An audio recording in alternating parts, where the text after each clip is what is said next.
लागेल, परंतु शेवटी आता प्रत्येक वेळेस प्रत्येक डिसिजनवर किंवा त्या ठिकाणच्या प्रमुखावर कारवाई करणं पण योग्य नव्हे. एक दोन संधी त्यांना उपलब्ध करून देऊ आणि त्याही दरम्यान जर त्यांनी असंच जर भूमिका त्यांची ठेवली तर निश्चितपणे काहीतरी ठोस कारवाई मला करावी लागेल. स्वच्छतागृहाच्या बाबतीत सुद्धा तीच परिस्थिती आहे.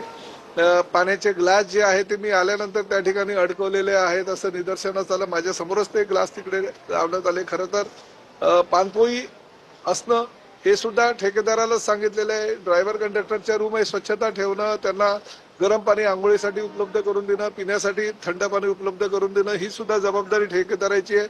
फक्त त्या ठेकेदाराच्या माध्यमातून आमच्या लोकांना त्या पद्धतीनं काम करून घेणं गरजेचं असताना जर काही दिरंगाई होत असेल तर मला कारवाई त्यांच्यावर करावीच लागेल.